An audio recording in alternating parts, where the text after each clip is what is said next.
For the right-wing pundits and politicians who believe this nation's economy is staying afloat in spite of what they consider to be an anti-business president, today's report from the Commerce Department should come as something of a shock.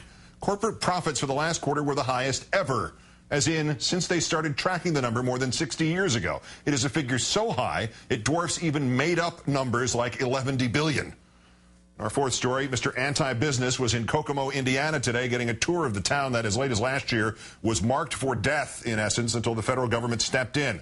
First to those corporate profit numbers. According to the Commerce Department, between July and September this year, American businesses earned profits at an annual rate of $1,660 billion. In fact, profits have been up every quarter beginning after 2008.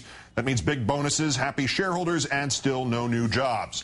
Moody's chief economist Mark Zandi today telling Huffington Post that residual anxiety from the collapse and policy fears continue to stall job creation. Quote, businesses remain very nervous. Translation, businesses remain very greedy.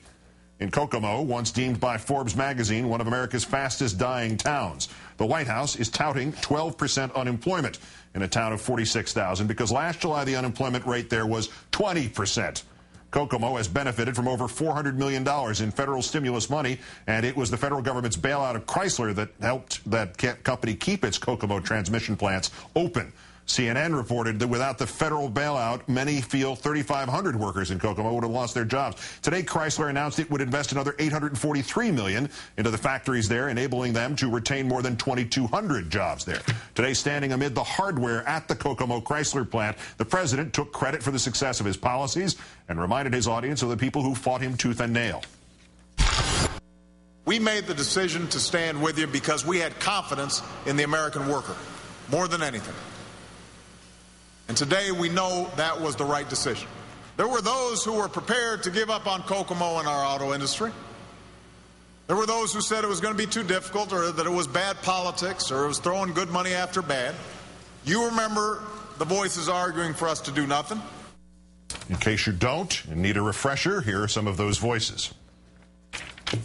We need to let the market fix this. I opposed the bailout back in December. Well, I joined my colleagues in opposing this bailout plan. And if I had 5 GM or Ford plants in my state, I would oppose this bailout. But the American people know we cannot borrow and spend and bail our way back to a healthy domestic automotive economy.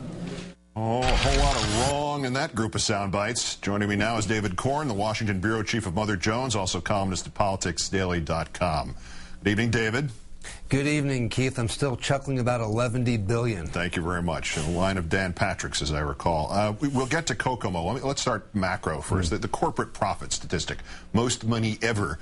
All the corporate execs can now go around and in the phrase from Eddie Izzard, stick the money in their ears and go, and still, today, this president was called anti-business. Is there an explanation for this? Well, I guess they're not making enough money. I mean, listen, Barack Obama, seems to have saved the auto industry. He gave bailouts, which I think in some ways, they seem to have worked, but I think they were problematic, or he supported the bailout that Bush started for the financial sector that brought us into this terrible situation. He injected hundreds of billions of dollars of stimulus into the economy that goes into what? Buying things and creating jobs that helps businesses. He's backed small business tax credits. On the health care front, he cut a deal with Big Pharma that a lot of progressives didn't like, and he created millions of new customers for the health insurance industry that a lot of progressives don't like. I mean, this guy, in essence, saved modern capitalism. We can argue whether what should have been saved, and yet they still brand him as anti-business, and that little sort of murderer's row that you showed earlier on of these people being wrong, I mean, it's only because it's Barack Obama. I mean, that's the only way to explain this. If it had been, a Republican president, Nixon, Reagan, they would have been cheering this on. But because it was Barack Obama, their whole strategy has been not to give the guy an inch of credit for anything. Record profits, still no jobs, and that's, as the one analyst put it, that's the corporate fellows are just very nervous. Is that right, or is there some other explanation for it?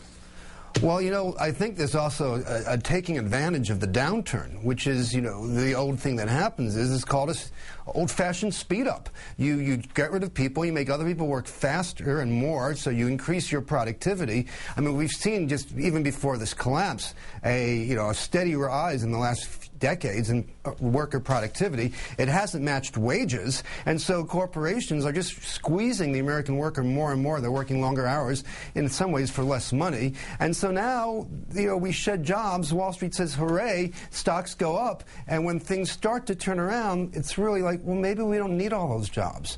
And yet, we don't talk about improving the social safety net, and we talk about giving big tax credits, extending them to people making the most and who are benefiting the most from some of these corporate profits. Yeah, there was a great book about 1996 that prophesied all this called Fat and Mean, as opposed to Lean and Mean, obviously. Yeah. One of the voices we just heard in that group of clips opposing the auto bailout was Congressman Mike Pence of Indiana. Do people in Indiana and beyond Indiana understand that if Republicans had their way, you know, Kokomo might actually, we might have to recall all the maps and just cross Kokomo out?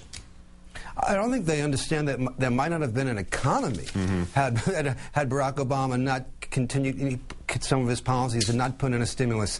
I mean, you still had these Republicans, a year ago and up until the election, saying that the stimulus created no new jobs and saved no jobs. When any mainstream economist, including Mark Zandi, who you quoted earlier, put the figure at 2 million to 3 million, it's really been kind of criminal that we haven't been able to have a real solid, honest policy debate or discussion about what works and what doesn't work when we're in a hole of this nature with the economy. So it's not just not recognizing what's happened in Kokomo.